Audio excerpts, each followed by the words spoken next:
I still remember the exact moment everything changed. It was Christmas Eve, 2019, and the snow was falling in thick, heavy flakes outside our small apartment window.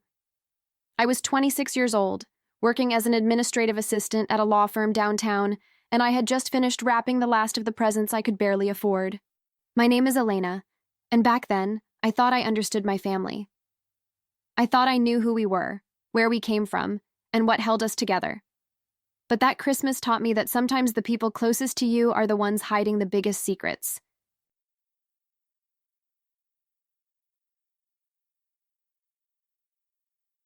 Let me take you back to the beginning, to the life I was living before everything shattered and rebuilt itself into something I never could have imagined.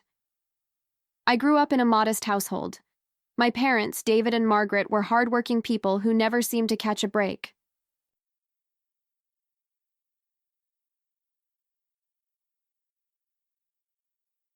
Dad worked at a manufacturing plant for over 30 years, coming home every night with grease under his fingernails and exhaustion in his eyes. Mom worked as a cashier at the local grocery store, always picking up extra shifts whenever she could. We lived in a small apartment on the third floor of an old building that creaked in the wind and let the cold seep through the walls every winter. The carpet was worn thin in the hallways, and the elevator hadn't worked in years. But it was home. It was all I had ever known. We never had much, but we had each other. At least, that's what I always believed. My grandfather, William, was the patriarch of our small family.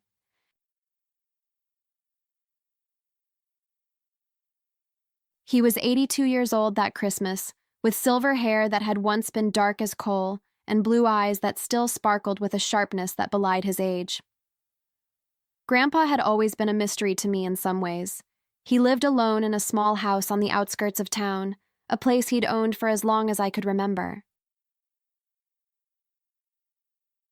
He was quiet, thoughtful, and whenever I visited him as a child, he would tell me stories about the old days, about working on farms and building things with his hands.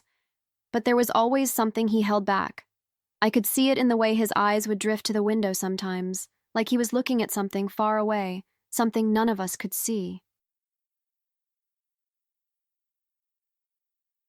When I was younger, I thought it was just the nostalgia of an old man remembering better times. Now I know it was something else entirely. It was regret.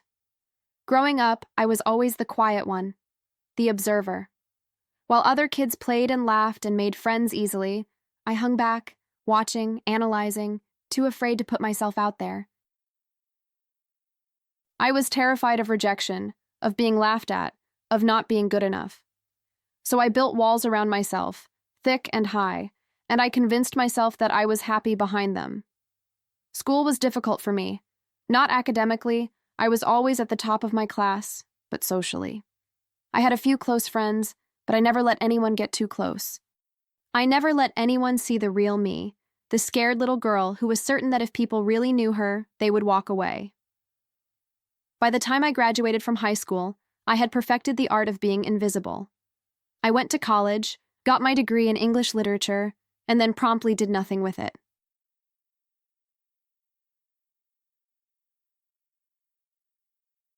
Instead of pursuing my dream of becoming a writer, I took a safe job as an administrative assistant. It paid the bills, it was stable, it was boring. But boring was safe, and safe was all I had ever known. That Christmas Eve, my parents and I drove to Grandpa's house for our annual dinner.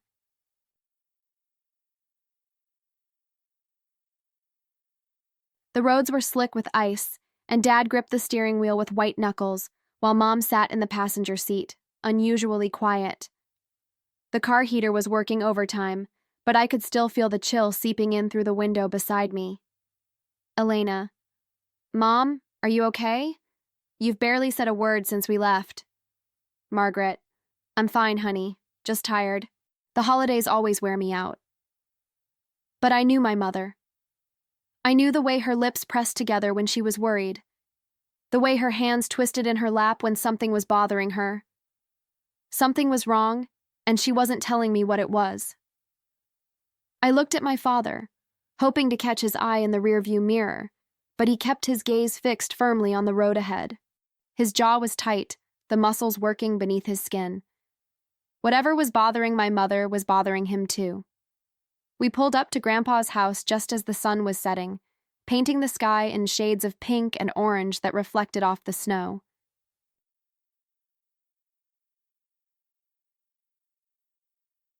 The house looked the same as it always had, small and weathered, with Christmas lights strung along the porch that Grandpa had put up himself, despite our protests about him climbing ladders at his age. The paint was peeling on the shutters, and the porch sagged slightly in the middle from decades of footsteps.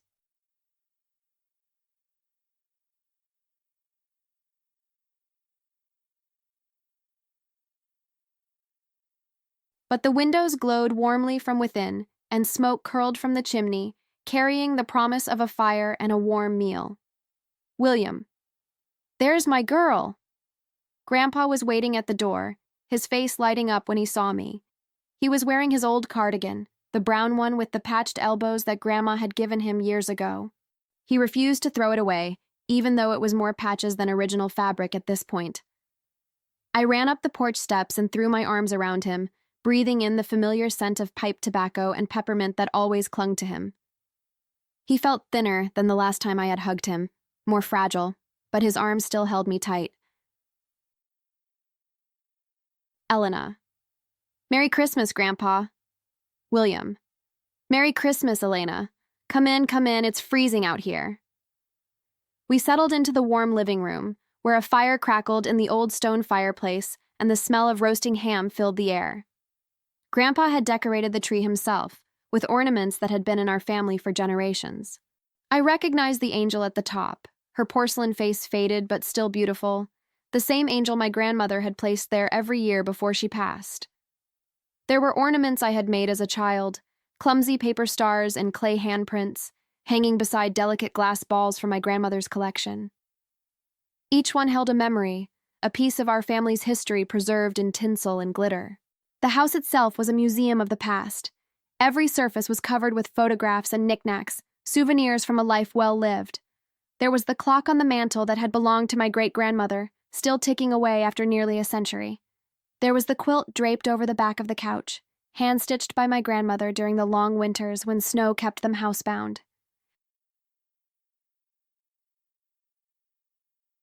Dinner was wonderful, as it always was. Grandpa may have lived alone, but he could cook better than anyone I knew. We ate ham and mashed potatoes, green beans and homemade rolls, and for dessert, his famous apple pie that I had been dreaming about for weeks. William. So, Elena, tell me about your life. What's new at that fancy law firm of yours? Elena. It's not that fancy, Grandpa. And nothing much is new. Same old filing, same old paperwork. William. That doesn't sound like the girl who used to fill notebook after notebook with stories. What happened to that girl? I felt my cheeks flush. Grandpa had always been the only one who really saw me, who understood the dreams I kept hidden away. Elena. She grew up, I guess. Had to be practical. William. Practical is just another word for scared, if you ask me. I didn't know what to say to that, so I just took another bite of pie and hoped he would change the subject. He did, but the words stayed with me, lodging themselves in my chest like a splinter I couldn't remove. But throughout the meal, I noticed something strange. My parents kept exchanging glances, quick and nervous, like they were communicating in a language I didn't understand. And Grandpa, despite his warm smile, seemed to be watching them with an intensity that made me uneasy. The conversation was stilted, full of long pauses and topics hastily changed. Every time there was a lull, I could feel the tension in the room ratchet up another notch.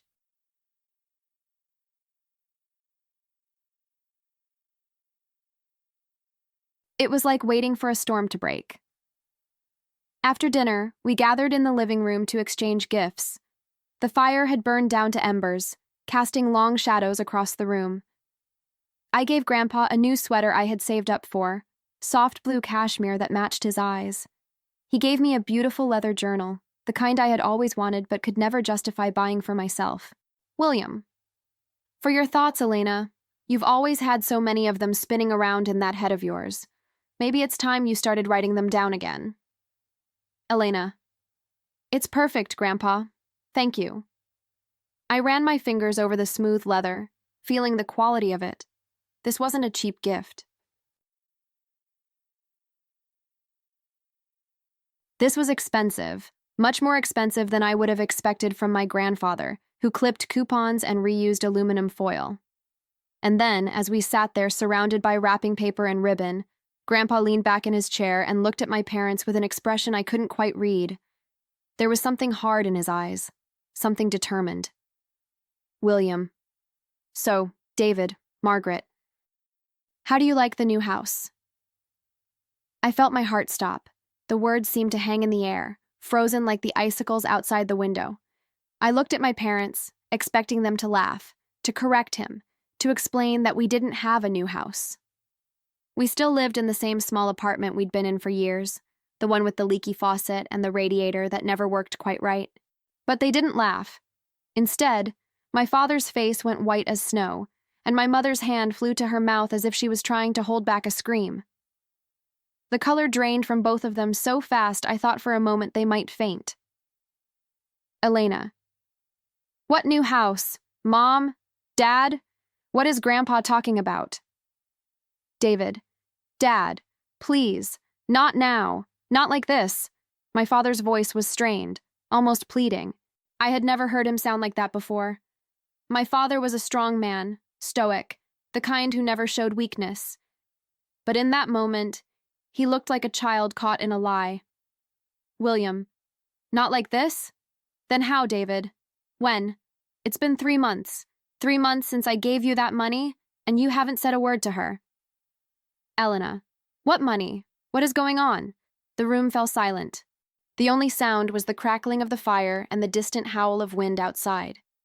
I looked from my grandfather to my parents, searching their faces for answers, but all I found was guilt. It was written across their features as clearly as if it had been tattooed there. Margaret. Elena, sweetheart, we were going to tell you. We were waiting for the right time. Elena, tell me what? What is happening right now? My voice was rising, panic creeping in at the edges. I felt like I had stepped into a play where everyone else knew their lines except me.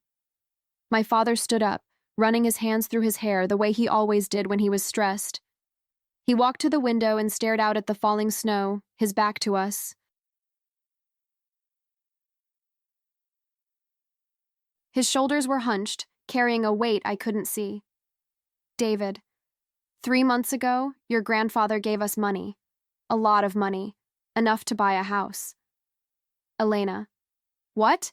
But how? Grandpa, you live here, in this little house. Where did you get that kind of money? I looked around the room, at the worn furniture and the patched carpet, at the ancient television that still had a tube, at the kitchen appliances that were older than I was. Nothing about this house suggested wealth. Nothing about my grandfather's life suggested he had access to the kind of money that could buy a house. William. Sit down, Elena. It's time you knew the truth. It's time you all knew the truth. Grandpa's voice was calm but firm, the voice of a man who had carried a secret for too long and was finally ready to let it go. There was a weight to his words, a gravity that made me obey without question. I sat back down, my heart pounding so hard I could feel it in my throat. William. When I was young, much younger than you are now, I made a decision that changed my life forever. I was 23 years old, working on my father's farm, when I met a man named Robert Chen. He paused, his eyes growing distant with memory.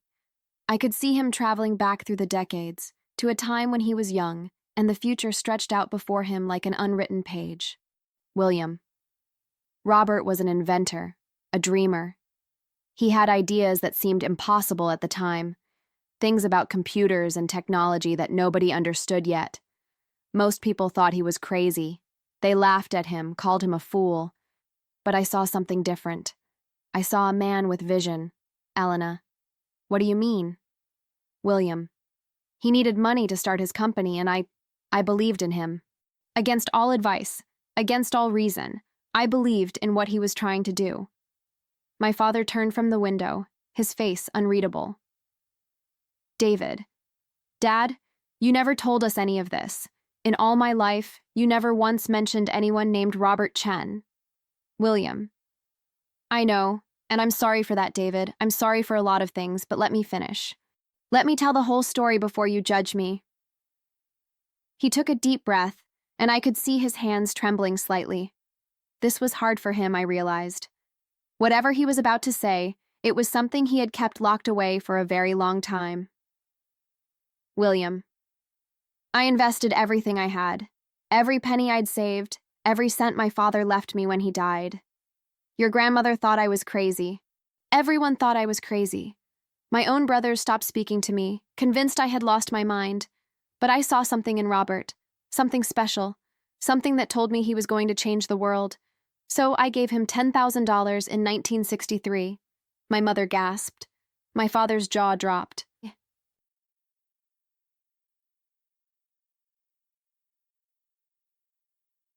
I tried to calculate what $10,000 in 1963 would be worth today, but my mind couldn't wrap around the numbers.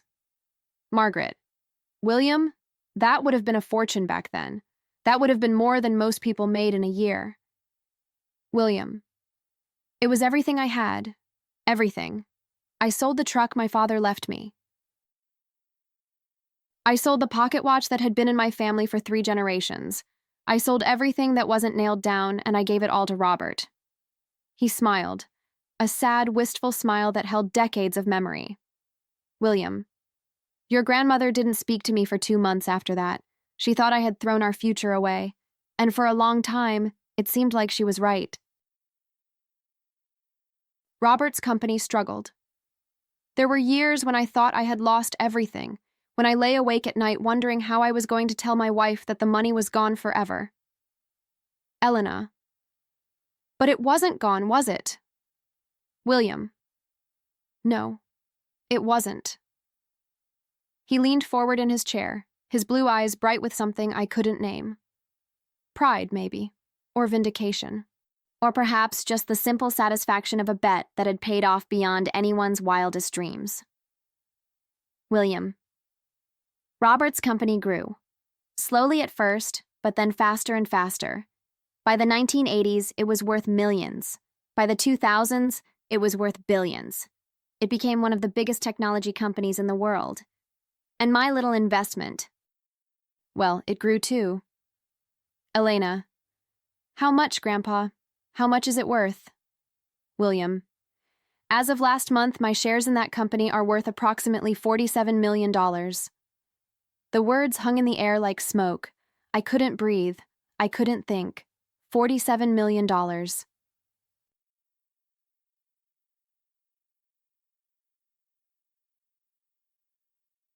My grandfather, who lived in this tiny house, who wore the same old flannel shirts year after year, who had never bought a new car in his life, was worth $47 million. The fire crackled, the wind howled, and the world as I knew it tilted on its axis and refused to right itself.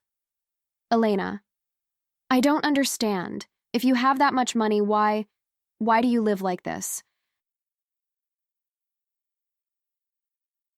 Why did we grow up struggling?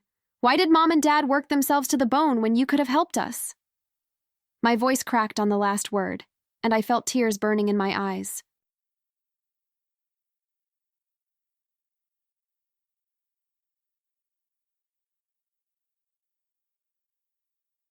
All those years of watching my parents sacrifice everything, of wearing hand-me-down clothes and eating the same cheap meals week after week, of seeing the exhaustion and worry on their faces as they struggled to pay the bills. And all along, my grandfather had been sitting on a fortune. I thought of the shoes I had worn in middle school, the ones with cardboard inside to cover the holes.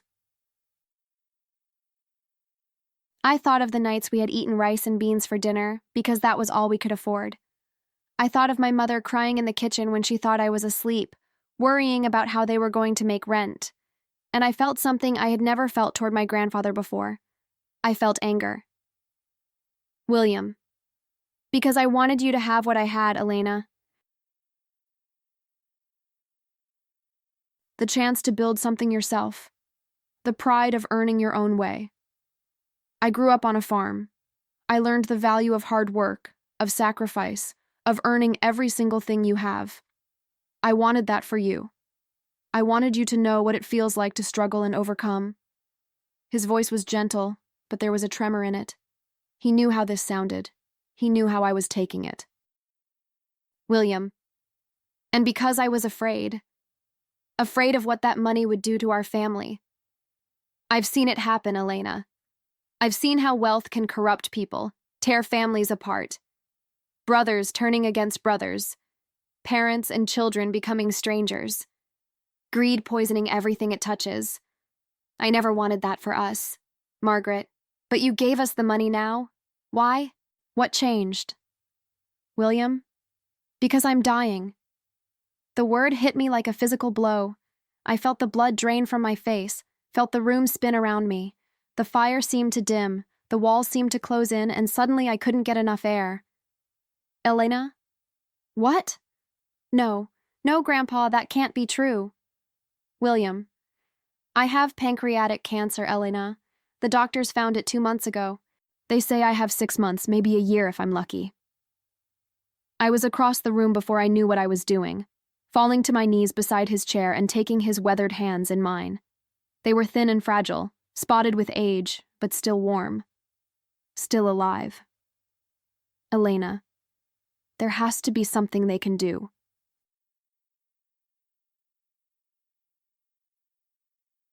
You have money now. We can get you the best doctors, the best treatment. William. I've seen the best doctors, sweetheart. That's where some of that money went. Consultations with specialists, experimental treatments, second and third opinions. They all say the same thing. It's too far along. It spread before they even found it. There's nothing to be done except make me comfortable.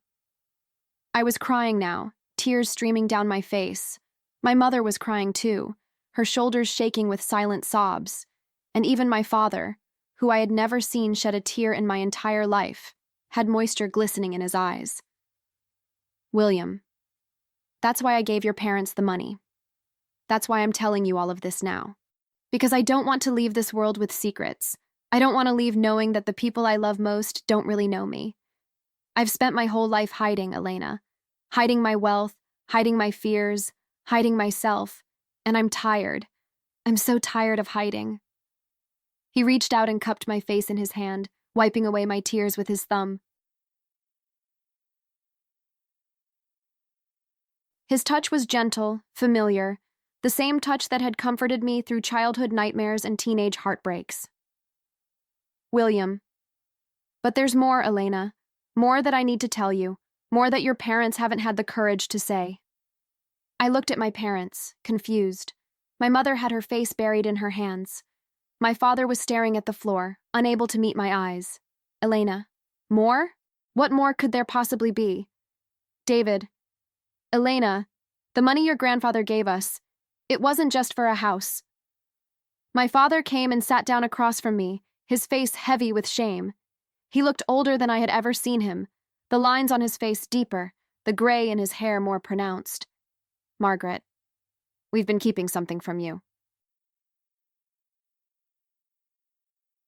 Something about our finances, about why we've always struggled so much. Elena, what are you talking about? My father took a deep breath, the kind of breath you take before you jump off a cliff.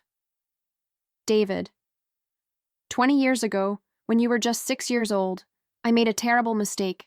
I trusted someone I shouldn't have. A friend from work who said he had an investment opportunity, something that would set us up for life. He laughed bitterly, shaking his head at his own naivety. David. He was so convincing, Elena. He showed me charts and projections, testimonials from people who had supposedly made fortunes. He drove a nice car, wore expensive suits. He seemed like he had it all figured out. Margaret. We gave him everything we had, our savings, our retirement, even took out a second mortgage on the house we owned at the time. David. It was a scam, Elena, a Ponzi scheme. We lost everything. Over $200,000, gone in an instant. The guy disappeared, took the money, and ran. We never saw a penny of it again. I stared at them, trying to process what they were telling me. $200,000, a lifetime of savings, gone. Elena, why didn't you ever tell me? Margaret, because we were ashamed, because we didn't want you to think less of us, because we hoped we could somehow make it back on our own. David, but we never could. No matter how hard we worked, no matter how many extra shifts we took, we could never get out from under that debt. The interest alone was eating us alive. Every month we were falling further and further behind. My mother reached out and took my hand, her grip tight and desperate. Margaret, we almost lost everything, Elena. So many times we were on the brink of bankruptcy. The only reason we held on was because we didn't want you to know. We didn't want you to grow up thinking your parents were failures. William, I didn't know. For 20 years, I didn't know. Your father never asked me for help, never breathed a word of what had happened.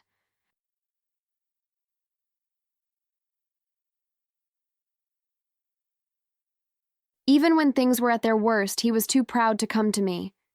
He looked at my father, and I saw something pass between them. Understanding, maybe. Or forgiveness. William, it wasn't until I got my diagnosis that I started getting my affairs in order, looking at what I would leave behind.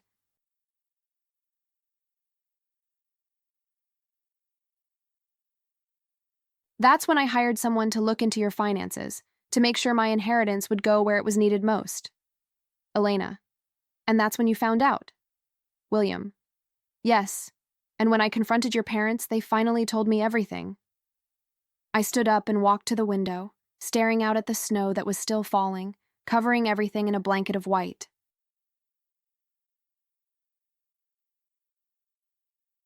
The world outside looked clean and pure, untouched by the chaos inside my heart. I felt like I was seeing my whole life from a different angle, like a painting that had suddenly been flipped to reveal a different image underneath. Everything I thought I knew about my family, about our struggles, about who we were, it was all built on secrets and lies. Elena. So, the new house? It's not just a house, it's a fresh start, a way to get out from under all that debt. David. Your grandfather paid off everything, Elena. The mortgage, the credit cards, all of it. And he gave us enough to buy a house outright, no loan required. We signed the papers last month. Margaret. We were going to tell you on Christmas Day. We were going to take you there, show you your room. Elena. My room? Margaret. It has 4 bedrooms, sweetheart. One for us, one for guests, one that your father is going to turn into a workshop, and one for you. Whenever you want to come home, whenever you need a place to stay. I turned back to face them, my emotions a swirling mess of anger and gratitude, betrayal and love. I didn't know whether to scream or cry, to hug them or run away. Elena. I don't know what to say. I don't know how to feel about any of this. William. You don't have to know right now, Elena. That's not why I told you. I told you because you deserve the truth. Because I want the time I have left with this family to be honest. No more secrets, no more lies. Just us, as we really are. I went back to my grandfather's side and sat down on the arm of his chair, leaning my head against his shoulder the way I had done as a child. He still smelled the same, tobacco and peppermint, the scent of safety and love. Elena. I'm not ready to lose you, Grandpa. William. I know, sweetheart. I'm not ready to go. But none of us get to choose that, do we? All we get to choose is how we spend the time we have. We sat together in silence for a long moment, the fire crackling and the snow falling and the weight of everything that had been said settling over us like a blanket. But it wasn't a heavy weight. Not anymore. It was the weight of truth finally spoken, of burdens finally shared. And then my grandfather spoke again, his voice soft but steady. William, there's one more thing. One more secret that I need to share before this night is over. We all looked at him, wondering what else could possibly be left to say. William. Elena, do you remember when you were little, maybe 8 or 9 years old, and you asked me why I never talked about my time in the war? Elena. I remember. You said some things were better left in the past. William, I did say that, and I believed it at the time. But I was wrong. Some things need to be spoken, need to be shared, or they fester inside us like poison. He reached into his pocket and pulled out a small, worn photograph. The edges were soft with age, the image faded but still clear enough to see. He handed it to me, and I looked at it, seeing a young man in a military uniform standing next to a woman with dark hair and bright eyes. The young man was handsome, with a confident smile and those same blue eyes that looked at me now from an aged face. The woman was beautiful, radiating joy and life even through the sepia tones of the old photograph. William, that's me in 1951, and that woman beside me is named Marie. Elena. Who was she? William. She was the love of my life. Before your grandmother, before any of this, there was Marie. My mother leaned forward, clearly as surprised as I was. In all the years she had known my grandfather, through family dinners and holidays and long conversations by the fire, he had never mentioned anyone named Marie. Margaret. William, in all the years I've known you, you never mentioned anyone named Marie. Not once. William. I know, because talking about her meant talking about the worst thing I ever did. The thing I've carried with me every day for almost 70 years. The thing that has haunted my dreams and shadowed my waking hours. The regret that has never, ever gone away. He took a shaky breath, and I could see tears forming in his eyes. This strong, proud man who had never shown weakness, crying in front of his family. It broke my heart even as it pulled me closer to him. William. I met Marie in France during the Korean War. I was stationed there briefly before being shipped out, and she was a nurse at the local hospital. She had come from Paris to help with the wounded, giving up a comfortable life to serve those in need.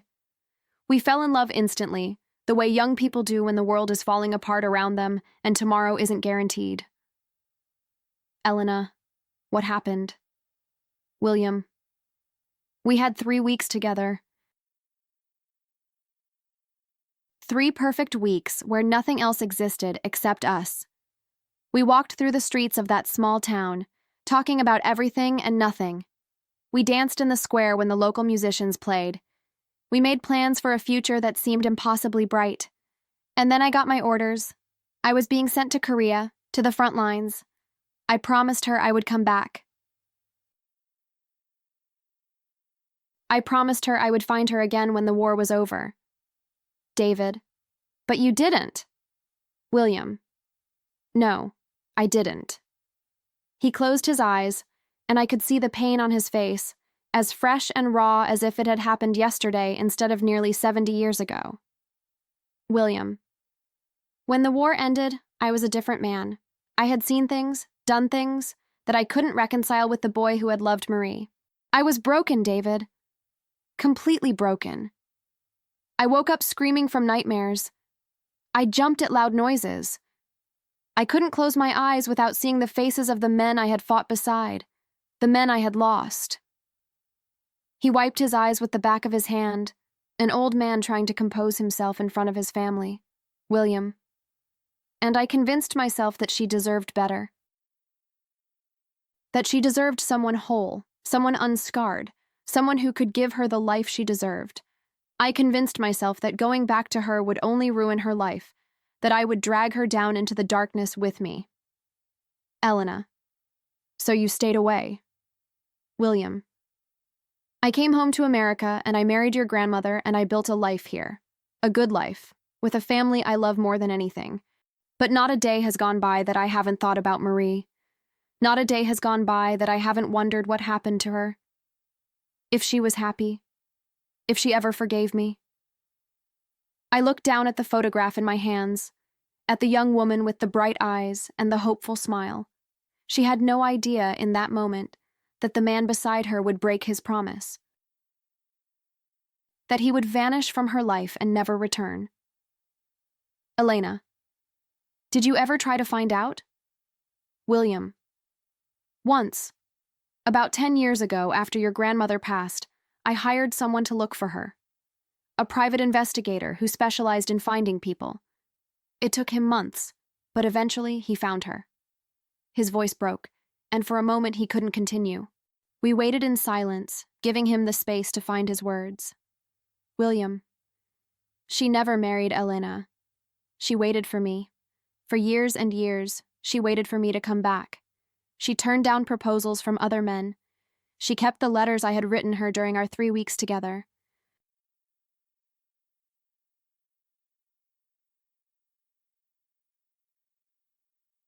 She kept waiting, even when everyone told her to give up, even when decades had passed and any reasonable person would have moved on. My mother was crying quietly. My father had his head in his hands. I felt tears running down my own cheeks, grieving for a woman I had never met. William. And when she finally accepted that I wasn't coming, she devoted her life to helping others instead. She became a doctor, opened a clinic for poor families in Paris. She spent her whole life giving to others because the one thing she wanted for herself never came. Elena, is she still alive? William. She died 3 years ago. I found out just a month before she passed. I wrote her a letter, tried to explain, tried to apologize, but it was too late. She died before she ever received it. She never knew that I thought about her every day. She never knew that I loved her until the end. The tears were flowing freely down his face now, and I felt my own eyes burning with sympathetic grief. William. That's my greatest regret, Elena. Not the money I hoarded, not the secrets I kept, but that I let fear rob me of the courage to keep my promise. I let fear convince me that I wasn't good enough, that she was better off without me, and in doing so, I robbed both of us of a lifetime together. He looked at me with those piercing blue eyes, clouded now with age and tears, but still sharp, still full of that intensity I had always recognized but never understood. William, that's why I'm telling you this. Because I don't want you to make the same mistake I did. I don't want you to let fear steal your life the way it stole mine. Elena. Grandpa? William. I know you're scared, Elena. I've always known. I've seen it in you since you were a little girl, that same fear I recognized in myself. The fear of not being good enough. The fear of rejection.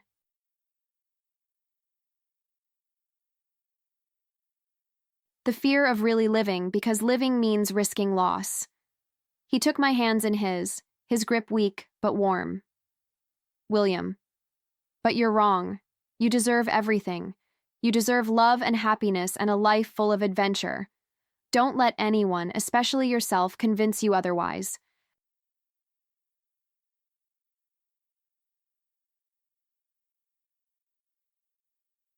Don't wait until you're 82 years old and dying to realize that fear is a liar. I was crying so hard I could barely breathe. I wrapped my arms around my grandfather and held him as tightly as I could, as if I could somehow keep death from taking him through sheer force of will. Elena, I love you, Grandpa. I love you so much. William, I love you too, sweetheart. More than you'll ever know. You're the best thing about my life. You and your father and your mother, you're my legacy. And I need you to promise me something. Elena. Anything. William. Promise me you'll live. Really live. Promise me you'll take chances and make mistakes and love with your whole heart. Promise me you won't let fear make your choices for you. Elena. I promise, Grandpa. I promise. We stayed like that for a long time. The four of us huddled together in that small living room. The truth finally laid bare between us. And when we finally pulled apart, something had changed. The secrets that had divided us for so long had been spoken, and in their place was something new, something fragile but real, understanding. The next morning was Christmas Day, and despite everything that had happened, there was a lightness in the air that hadn't been there before. The snow had stopped falling during the night, and the world outside was blanketed in pristine white, glittering in the morning sun.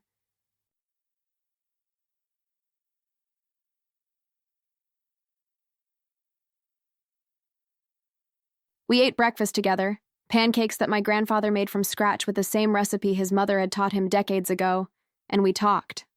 really talked, in a way we never had before. My father told us about his dreams of becoming an architect when he was young, dreams he had given up when he got my mother pregnant with me and had to take the factory job to support us.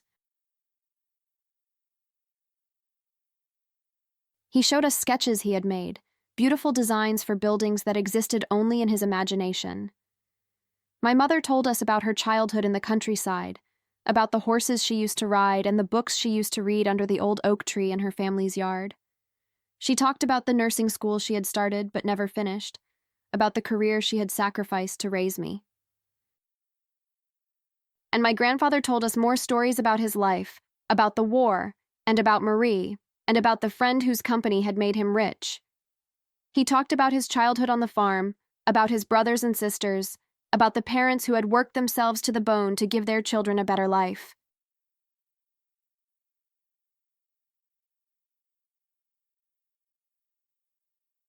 It was as if a dam had broken, and all the words that had been held back for so long were finally flowing free. For the first time in my life, I felt like I truly knew my family. Not just the surface version, the faces they showed to the world, but the real people underneath. Their fears and dreams, their regrets and hopes. After breakfast, my parents drove me to see the new house.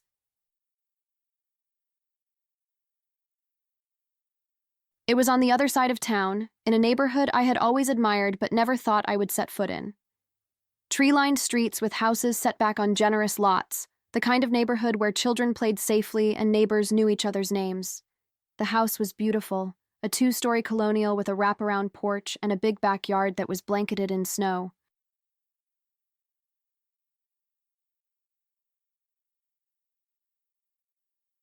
It had blue shutters and a red door, and even covered in winter white, it radiated warmth and welcome. David, what do you think? Elena, it's incredible. I can't believe this is really yours. Margaret, ours, Elena. This is our home now, and it will always be your home too. We walked through the rooms, empty now but full of potential. My mother showed me the kitchen she was going to remodel, with its granite counters and the breakfast nook by the bay window. She talked about the dinner parties she would host, the holiday meals she would cook. My father showed me the basement he was going to turn into his workshop, where he could finally pursue the woodworking hobby he had never had time for.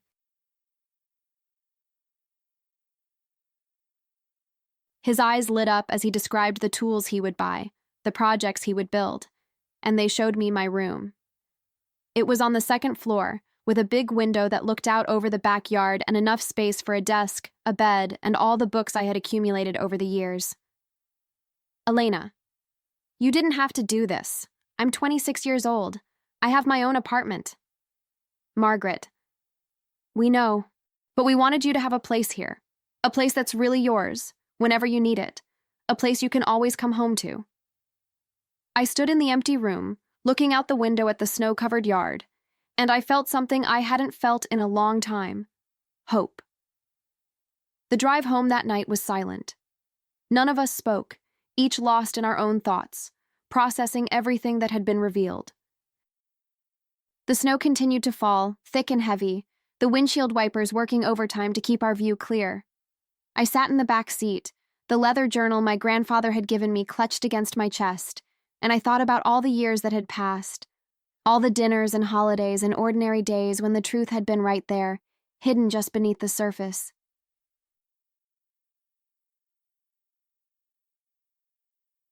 I thought about my childhood, about the times I had noticed things that didn't quite add up but had dismissed them as unimportant. The way my parents would go quiet when money was mentioned. The way my father would work double shifts and still seem stressed. The way my mother would calculate every purchase, counting pennies like they were precious gems.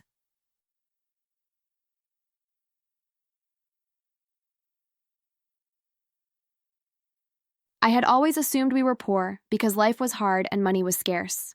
I had never imagined there was a story behind it, a mistake, a betrayal, a secret that had shaped everything. When we got back to our apartment, I went straight to my room. I needed time alone, time to think, time to sort through the avalanche of emotions that threatened to bury me. I sat on my bed, the journal in my hands, and I opened it to the first blank page. And then, for the first time in years, I started to write. Not a story, not fiction, but the truth.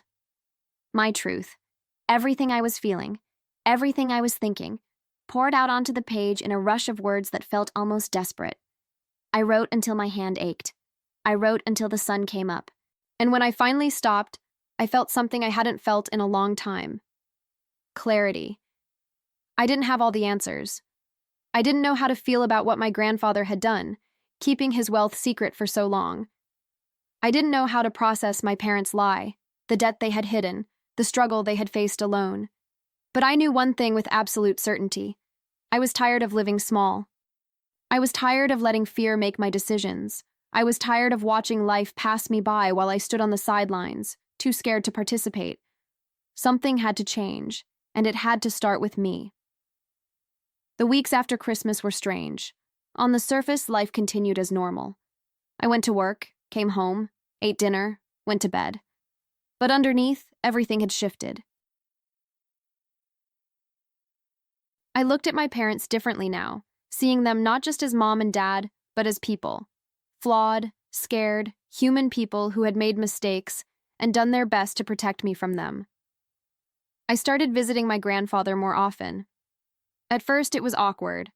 We both knew that everything had changed between us, that the comfortable dynamic we had always shared had been disrupted by the truth. But gradually, conversation by conversation, we found our way back to each other. William, you're angry with me. Elena, I don't know what I am. William, that's fair. I wouldn't know either if I were you.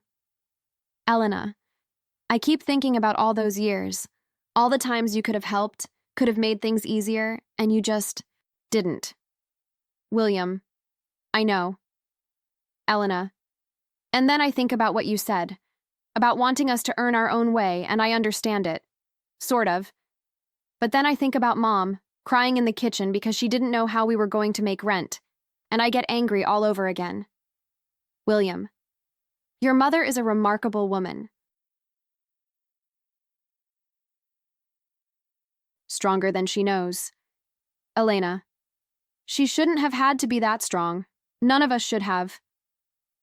We sat in silence for a long moment, the fire crackling between us. William, you're right, and I'm sorry. I made the best decisions I could with the information I had at the time, but that doesn't mean they were the right decisions. Looking back, I can see all the ways I failed you. All the ways my fear hurt the people I love most. Elena, so why are you telling me this now? Why not just let us go on not knowing? William, because I'm dying, Elena, and dying has a way of clarifying things. All the reasons I had for keeping secrets, all the justifications I told myself, they don't seem so important anymore.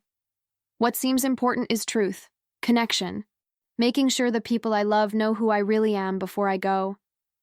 Elena, even if knowing hurts them? William, especially then, because the hurt of truth heals, the hurt of lies just festers. I thought about that for a long time. The hurt of truth heals. The hurt of lies just festers. It applied to so much more than my grandfather's secrets. It applied to my whole life. The months that followed were the most bittersweet of my life. I watched my grandfather decline slowly, his body failing even as his spirit remained strong. I visited him every weekend, sometimes more often, sitting with him by the fire and listening to his stories. He told me about his childhood on the farm, about the brother he had lost to polio when they were both just boys. He told me about meeting my grandmother, about the life they had built together and the children they had raised. He told me about his regrets and his joys, his failures and his triumphs. And I told him about my own life, about the job I hated and the dreams I had buried, about the relationship I had ended 2 years ago because I was too scared to let myself be truly known, about the fear that lived inside me, the voice that told me I wasn't good enough, that I didn't deserve happiness. William, that voice is a liar, Elena. It's the same voice that told me to stay away from Marie, that told me I wasn't worthy of her love. Don't listen to it. Don't let it steal your life the way it stole mine. Elena, but what if I fail? What if I try for something more and it all falls apart?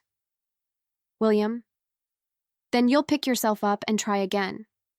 That's what life is, sweetheart. Falling down and getting back up. The only real failure is never trying at all. The only true tragedy is a life unlived. Those words stayed with me. They burrowed into my heart and took root there, growing slowly into something that felt almost like courage.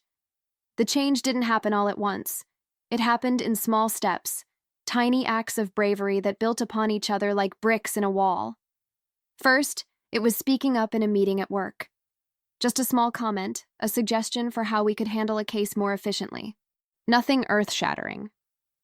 But for someone who had spent her entire career being invisible, it felt monumental. My voice shook, my face burned. But I said what I thought, and the world didn't end. Then it was saying no. My boss asked me to work overtime on a Saturday, and instead of automatically agreeing like I always did, I told him I had plans. I didn't have plans. I just wanted a day to myself, to write, to think, to exist as something other than an employee. But saying no felt like a revolution. Then it was reaching out to an old friend I had lost touch with years ago. We had drifted apart after college, as friends sometimes do, and I had always been too embarrassed, too scared to try to reconnect. What if she didn't remember me? What if she didn't want to hear from me? What if she had moved on to better friends and a better life? I sent the message anyway, and she responded within hours, thrilled to hear from me, suggesting we meet for coffee the following week. The fear had been lying to me, as it always did. Each small victory made the next one easier. Each time I pushed past the voice that told me to stay small, to stay safe, to stay invisible, I proved that voice wrong. And slowly, so slowly I almost didn't notice it happening, I began to change. In February, I quit my job at the law firm. It was terrifying, walking into my boss's office and handing him my resignation letter. My hands were shaking. My voice trembled. Every instinct told me to take it back, to apologize, to return to my desk and pretend nothing had happened. But I thought of my grandfather. I thought of his words about fear, and I kept walking forward. When I walked out of that building for the last time, I felt lighter than I had in years. The world seemed brighter, full of possibility.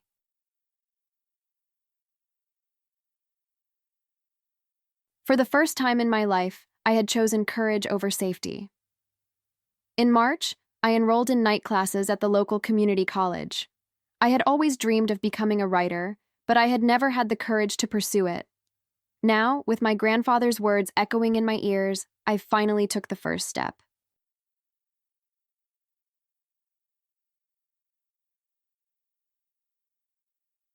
The classes were challenging, pushing me to write in ways I never had before, to expose my thoughts and feelings on the page. It was terrifying. It was exhilarating. It was exactly what I needed. My professor, a published author named Dr. Rebecca Santos, saw something in my work that I couldn't see myself. Dr. Santos: "You have a gift, Elena. Your writing has honesty to it, a rawness that's rare. Most people spend their whole lives building walls. You seem to be in the process of tearing yours down." Elena: "I'm trying, Dr. Santos. Keep trying. The world needs more writers who aren't afraid to tell the truth." Those words stayed with me, another brick in the wall of courage I was building, another piece of evidence that maybe, just maybe, my grandfather had been right. Maybe I did deserve more than the small, safe life I had been living. In April, I met someone. His name was James, and he was a teacher at the elementary school near my apartment. We met at a coffee shop, both of us reaching for the last blueberry muffin at the same time. Our hands touched over the pastry case, and when our eyes met, I felt something shift inside me. It was like recognition, like finding someone I had been searching for without knowing it. His eyes were brown, warm, and kind, and when he smiled, the corners crinkled in a way that made me want to smile back.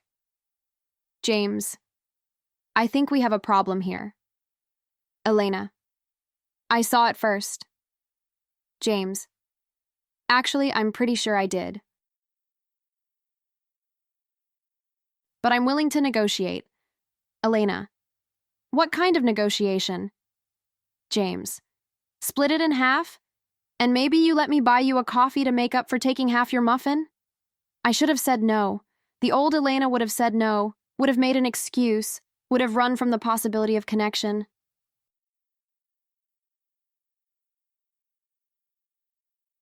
I would have told myself that I had things to do, places to be, that I didn't have time for random encounters with strangers in coffee shops.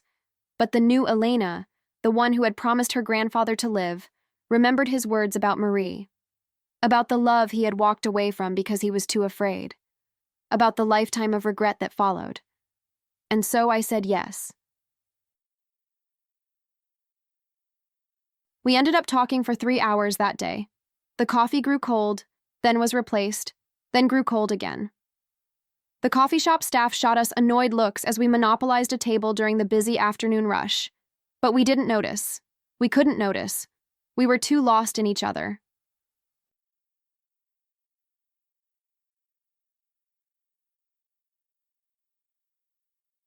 James told me about his life, about growing up in a small town where everyone knew everyone, about the parents who had encouraged him to follow his dreams of becoming a teacher.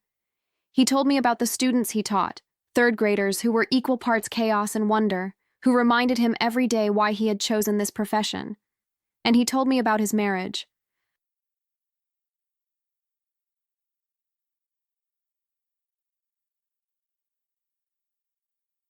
His ex-wife, Carla, had been his high school sweetheart. They had gotten married young, too young, caught up in the romance of it all without really knowing what they were getting into. James. We grew apart. That's the simple version. The complicated version involves years of trying to be someone I wasn't, years of pretending everything was fine when it wasn't, years of fear.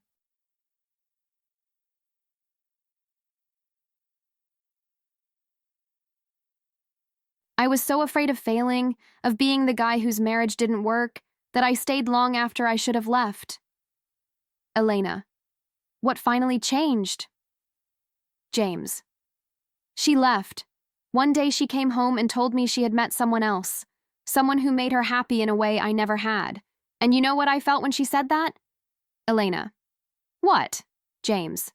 Relief. Overwhelming, shameful relief. Because she had made the decision I had been too afraid to make. She had set us both free. His honesty took my breath away. Here was a man who had been through pain and come out the other side, and instead of hiding it, he was sharing it with a stranger in a coffee shop. He wasn't ashamed. He wasn't defensive. He was just real. And then we exchanged numbers. And then we went on our first date. James was different from anyone I had ever known. He was kind and patient, with a quiet strength that made me feel safe. He listened when I talked, really listened, with his full attention. He asked questions that showed he cared about understanding me, not just knowing me on the surface. And more than that, he was honest. He told me about his own fears and insecurities, about the divorce that had left him broken, and the years it had taken him to put himself back together. He didn't try to pretend he was perfect. He just showed me who he really was. James. I'm not perfect, Elena. I've made mistakes. I failed at things that mattered to me. But I'm trying to be better. I'm trying to live a life I can be proud of. Elena. That's all any of us can do. We took things slow, building something real and solid between us. And for the first time in my life, I let myself be truly seen. I told James about my family, about my grandfather's illness and the secrets that had come to light. I told him about my fears, about the voice inside me that said I wasn't good enough. And he didn't run. He didn't judge. He just listened, and then he held me, and then he told me that he saw something in me that I couldn't see in myself. James. You're stronger than you know, Elena. You're braver than you think. And whatever happens, whatever comes our way, we'll face it together. I introduced James to my grandfather in early May. It was a meeting I had been nervous about, two of the most important men in my life coming face to face for the first time. But I shouldn't have worried. They hit it off immediately. James had a gift for connecting with people, for making them feel seen and heard, and my grandfather responded to it like a flower turning toward the sun.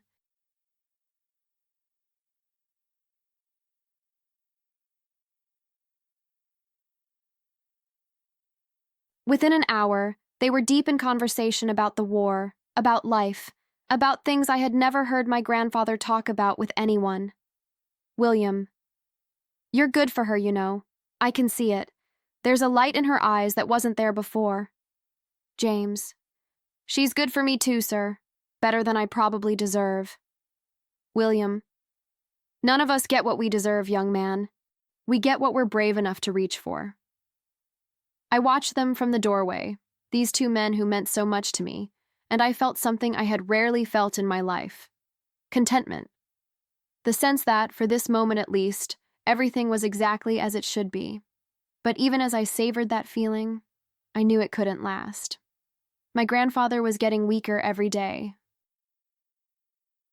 The cancer was advancing, stealing pieces of him bit by bit.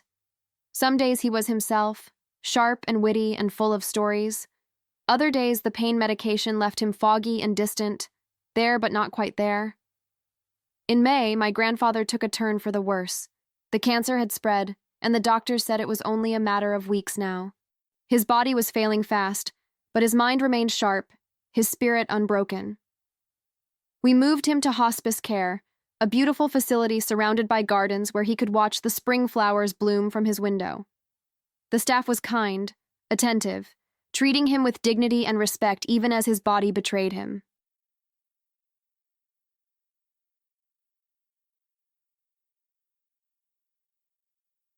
I spent every moment I could by his side, reading to him from the old books he loved, playing the music that had been the soundtrack of his life. We talked about everything and nothing, about the past and the future and the present moment that was all any of us really had. One afternoon, he asked me to read him a poem. It was by Mary Oliver, one of his favorites. William, tell me, what is it you plan to do with your one wild and precious life? Elena, that's a big question, Grandpa. William, it's the only question that matters when you get right down to it. Elena, what's your answer? What did you do with your one wild and precious life? He was quiet for a long moment, staring out the window at the garden beyond. William, I loved people. Imperfectly, fearfully, but with everything I had. I watched sunsets and held babies and ate good food and laughed until I cried. I made mistakes that I regretted and decisions that I was proud of. I lived, Elena. Imperfectly, but I lived. He turned to look at me, his blue eyes still bright despite everything. William, that's what I want for you. Not perfection, not safety, just life. In all its messy, beautiful, heartbreaking glory. Just life. One evening, as the sun was setting and the room was bathed in golden light, he took my hand and looked at me with those clear blue eyes. William, I'm proud of you, Elena. I hope you know that. Elena, I know, Grandpa, I know. William, you've found your courage. You've started living your life instead of just surviving it. That's all I ever wanted for you. Elena, I couldn't have done it without you, without everything you told me. William, yes, you could have. It was always inside you, sweetheart. I just helped you see it. He smiled, and for a moment he looked like the young man in the photograph, the one who had loved Marie so fiercely all those years ago. William, there's something I want you to have. He reached under his pillow and pulled out an envelope, yellowed with age and soft at the edges from years of handling. William, this is the letter I wrote to Marie, the one she never received. I want you to have it. Elena, Grandpa, I can't. William, please. I want someone to know what I would have said to her. I want someone to carry those words after I'm gone. And I want you to remember, every time you look at it, that fear is a liar.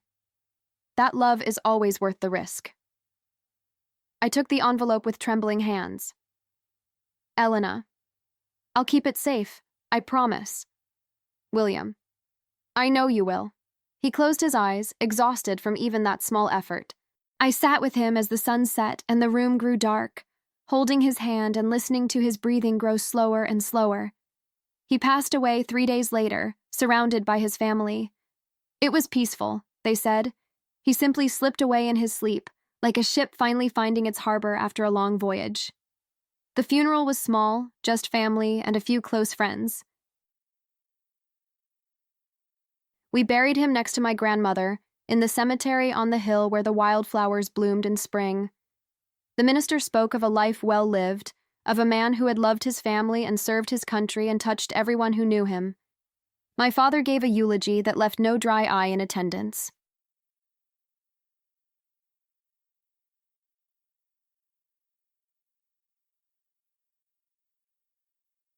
He spoke of a father who had taught him to work hard, to love deeply, to never give up even when the odds seemed impossible.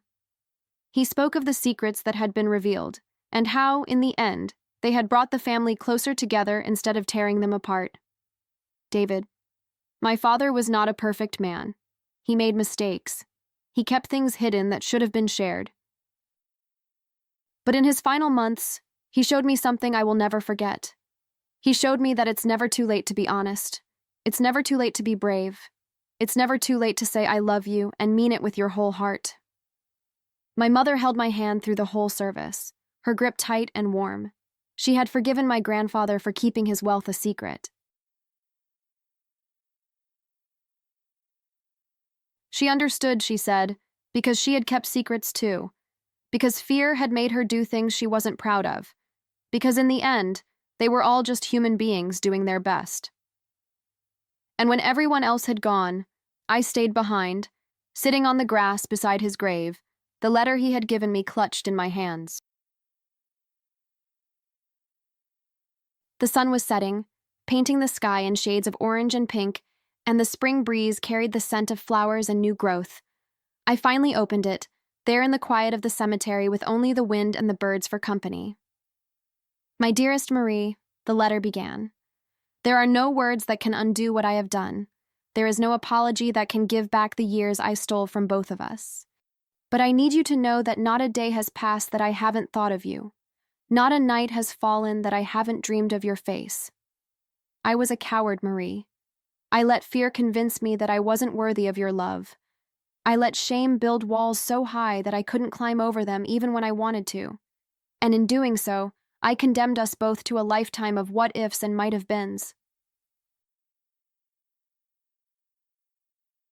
But here is what I should have said to you, what I should have shouted from the rooftops the moment I came home from that terrible war. I love you. I have always loved you. And if I could go back, if I could do it all again, I would run to you. I would cross oceans and continents. I would face any fear, overcome any obstacle, just to be with you again.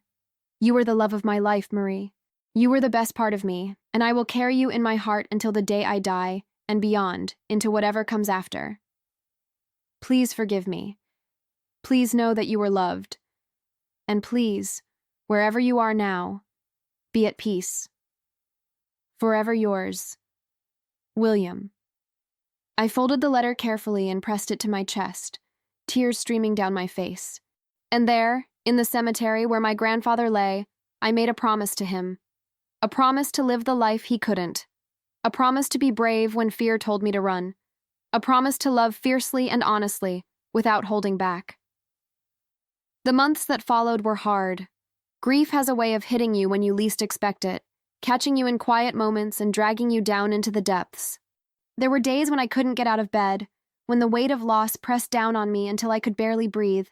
I would be fine, going about my day, and then something would remind me of him. A song on the radio, the smell of pipe tobacco wafting from a stranger on the street, the blue of the sky, the same shade as his eyes. And suddenly I would be crying, overwhelmed by a wave of grief that felt like it would never end. But I had my family around me now, closer than we had ever been before. My parents called every day, checking in, making sure I was okay. We had dinner together every Sunday at the new house, gathering around the table in the dining room that my grandfather's money had made possible. And I had James, steady and true, holding my hand through the darkness. He didn't try to fix my grief or make it go away. He just sat with me in it, letting me know I wasn't alone. He held me when I cried. He made me tea when I couldn't sleep. He listened when I needed to talk and sat in silence when I needed quiet. James. Grief is love with nowhere to go. That's what my grandmother used to say. Elena. It hurts. James. I know, it's supposed to hurt. That's how you know the love was real. Slowly, gradually, the sharp edges of grief began to soften. The pain didn't go away, but it became more bearable. I learned to carry it with me, to make space for it alongside all the other emotions that filled my days. And I started writing again. Not just in my journal, but real writing. Stories that poured out of me like water from a spring. Stories about love and loss, about secrets and truth, about the courage it takes to live an authentic life. In July, I got my first short story published in a literary magazine. It was a small publication, nothing that would make me famous or rich, but it was mine. My words, my story, out in the world for others to read. I dedicated it to my grandfather. In September, James asked me to move in with him. I said yes without hesitation, surprising both of us. The old Elena would have hesitated, would have made excuses, would have let fear talk her out of taking such a big step. But I wasn't the old Elena anymore. We rented a small apartment near the park, with big windows that let in the morning sun, and a tiny balcony where we grew tomatoes in the summer. It wasn't much, but it was ours. It was home. In October, my parents celebrated their first anniversary in the new house with a big dinner party.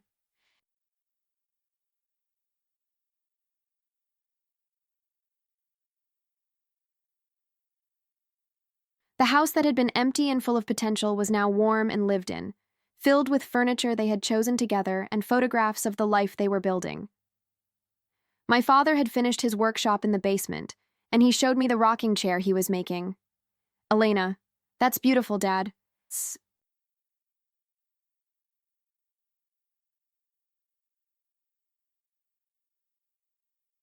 Who's it for? David. Your mother didn't tell you? He smiled, and there was something in his eyes I had never seen before. Joy, pure and uncomplicated. David. Your mother is pregnant, Elena. You're going to have a baby brother or sister. I burst into tears and threw my arms around him.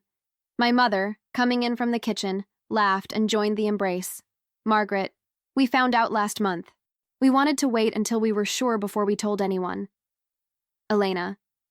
But you're 47 years old. Margaret. I know. The doctors say it's high risk, but they're optimistic. And after everything we've been through, everything we've survived, we decided to have faith.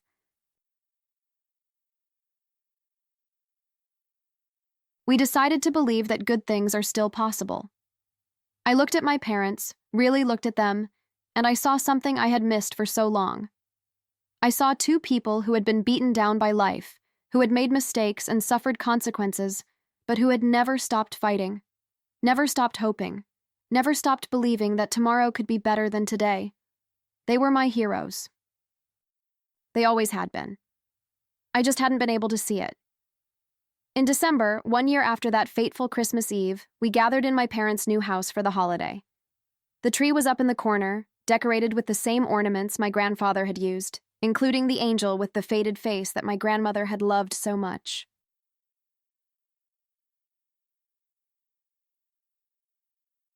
My mother was showing now, her belly round beneath her holiday dress. James was there, fitting into my family as if he had always been a part of it. And there was an empty chair at the table, set with a plate and a glass of wine, in memory of the grandfather who had brought us all together. Before dinner, I stood and raised my glass. Elena, I want to make a toast to Grandpa, to the man who taught me that it's never too late to tell the truth, that secrets only have power when we keep them hidden, that fear is a thief that will steal your whole life if you let it. I looked around the table at the faces of the people I loved. Elena. He used to say that all we get to choose is how we spend the time we have, and I think he was right. So here's to spending our time well. Here's to being brave. Here's to living, really living, every single day we're given. Everyone raised their glasses. All. To Grandpa, Margaret, to William. We drank, and then we ate, and then we talked and laughed and told stories long into the night.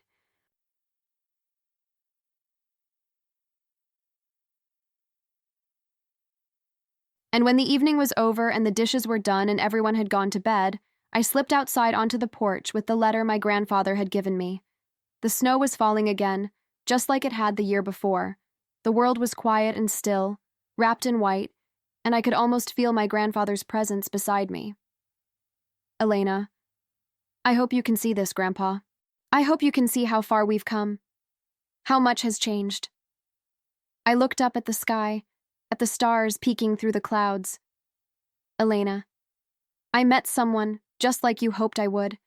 His name is James, and he's wonderful. We're happy together. Really, truly happy. A snowflake landed on my cheek, cold and light as a kiss. Elena, and I'm writing, Grandpa. I'm actually doing it. I'm telling stories, just like you used to tell me. And every time I sit down at my desk, I think of you. I think of all the stories you told me, all the wisdom you shared, all the love you gave me even when you didn't think you had any love left to give. I took a deep breath, watching it cloud in the cold air. Elena, I read your letter to Marie.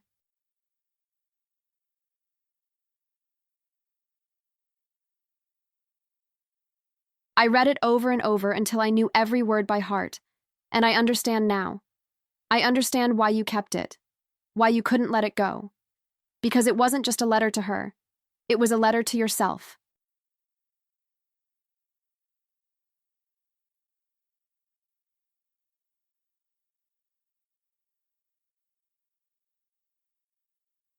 A reminder of who you wanted to be, even when you couldn't find the courage to become that person.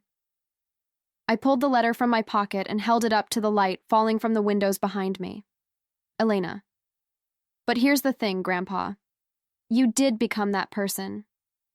Maybe not with Marie, maybe not in the way you hoped, but you became someone who loved his family fiercely.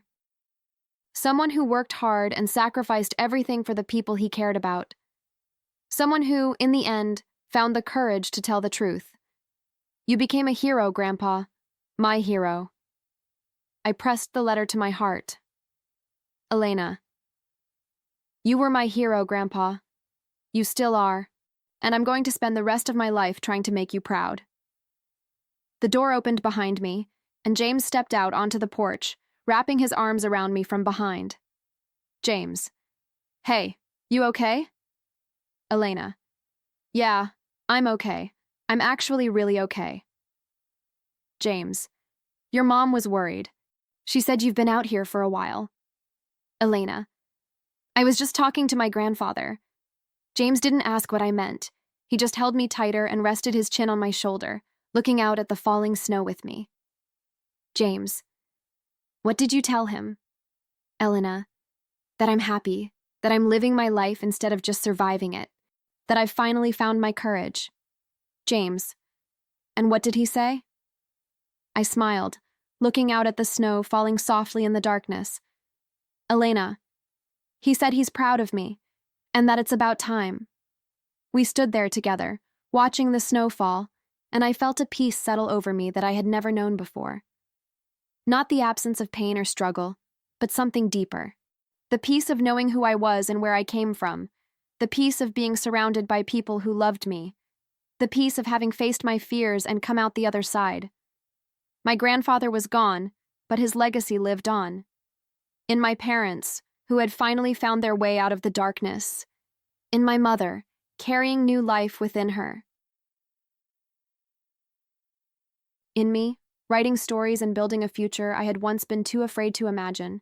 And in the letter, still pressed against my heart. A love letter that had never reached its intended recipient, but had found its way to me instead. A reminder that fear is the enemy of everything good. That secrets only hurt the people who keep them. That it's never too late to be brave. The following spring, my baby brother was born. They named him William, after our grandfather, and he came into the world screaming with lungs that promised a lifetime of making himself heard.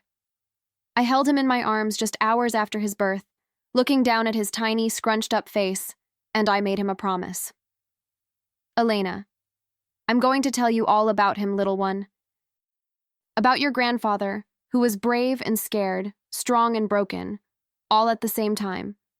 I'm going to tell you his stories, just like he told them to me, and I'm going to teach you what he taught me. I leaned down and kissed his forehead. Elena, that love is always worth the risk, that truth is always better than lies, even when it hurts, and that the only real failure in life is letting fear make your choices for you. Baby William yawned, his tiny mouth forming a perfect circle, and then he fell asleep in my arms, trusting and peaceful.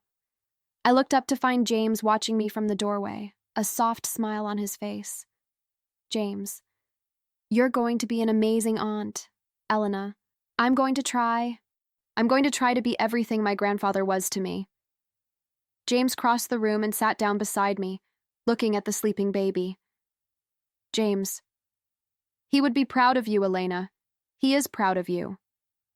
Elena, I know, I can feel it. And I could. In the warmth of the sun coming through the hospital window, in the weight of my baby brother in my arms, in the love that filled the room, strong enough to overcome any obstacle, any fear, any secret that had ever stood between us. My grandfather had given me so many gifts in his life, his stories, his wisdom, his money, though that seemed like the least of it now, but the greatest gift he had given me was the truth. The truth about himself, about my parents, about the secrets that had shaped our family for generations. And in sharing that truth, he had set us all free. The years passed, as years do. I published my first novel when I was 30, a story about a young woman who discovers that her family is not what she thought they were.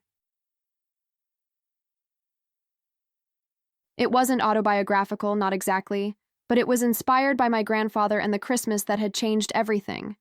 The book was well received. Not a bestseller, but good reviews and steady sales. Enough to know that my words mattered, that my stories connected with people.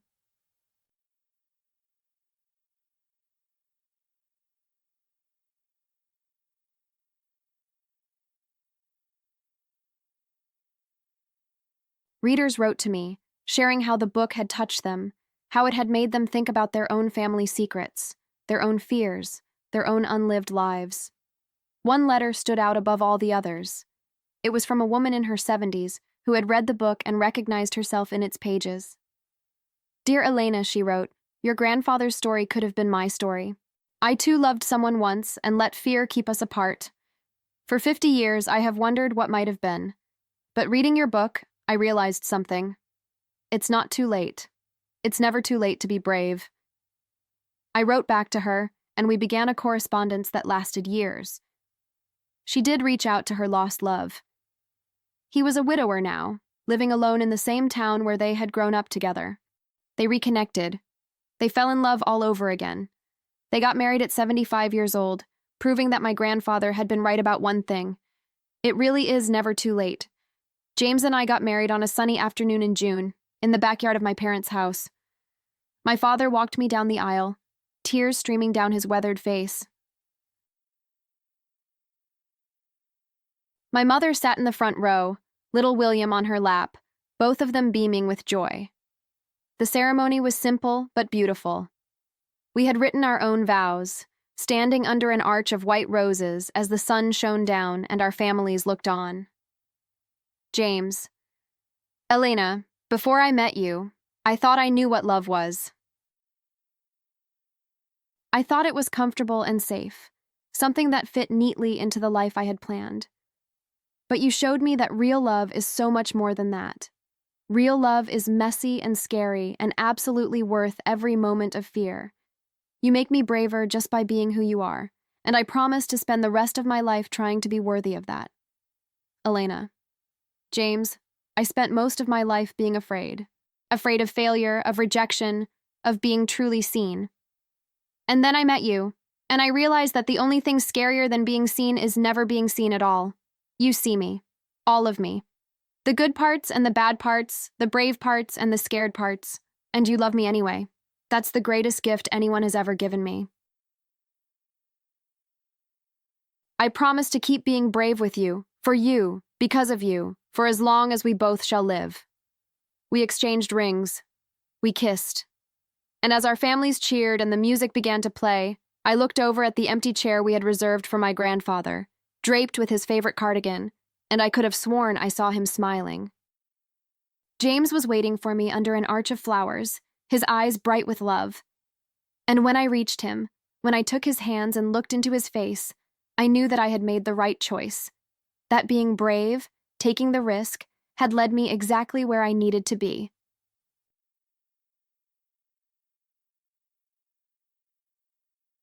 We danced under strings of lights as the sun set and the stars came out, and I thought of my grandfather and his Marie, dancing in Paris all those years ago. I thought of the life they might have had, if fear hadn't gotten in the way. And I silently thanked him, once again, for showing me what not to do. When I was 32, James and I had a daughter. We named her Marie, after the woman my grandfather had loved and lost. She had her father's dark hair and my blue eyes, the same eyes my grandfather had passed down to me. I told her stories, just like my grandfather had told me. Stories about brave heroes and clever heroines, about adventures in far-off lands and the magic that exists in everyday life. And when she was old enough to understand, I told her about her great-great-grandfather, about the young man who went to war and came back changed, about the love he found and lost, about the secrets he kept and the courage he finally found to tell the truth. And I read her his letter, the love letter to Marie that had ended up in my hands instead.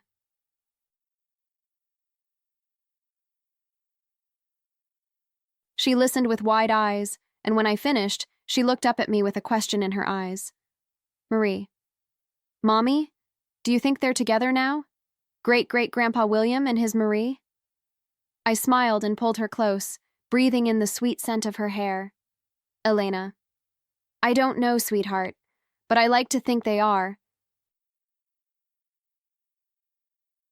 I like to think that somewhere, somehow, they finally found each other again. Marie, that's good. I think they deserve to be happy. Elena, I think so too.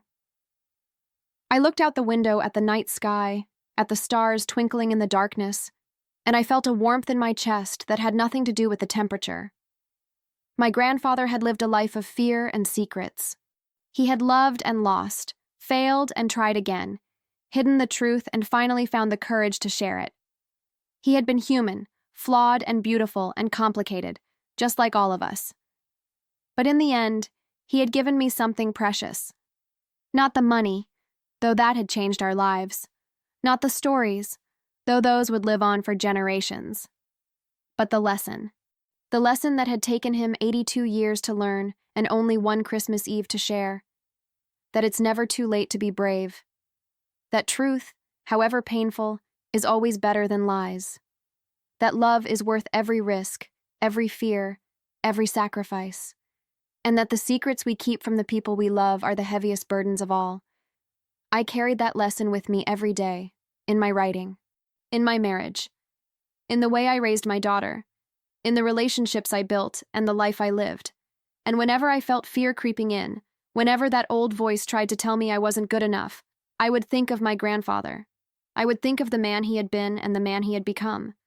I would think of his blue eyes, still sharp and full of life even at the end, and I would be brave. For him, for Marie, for the little brother who carried his name, for the daughter who would carry his stories forward into a future he would never see, for myself. Because that's the gift my grandfather gave me, that Christmas when he asked about the new house and everything changed. Not money, not secrets, not even truth, though that was part of it. He gave me permission to be human, permission to make mistakes, permission to be afraid and do the scary thing anyway, permission to live. And that, more than anything else, is the inheritance I treasure most.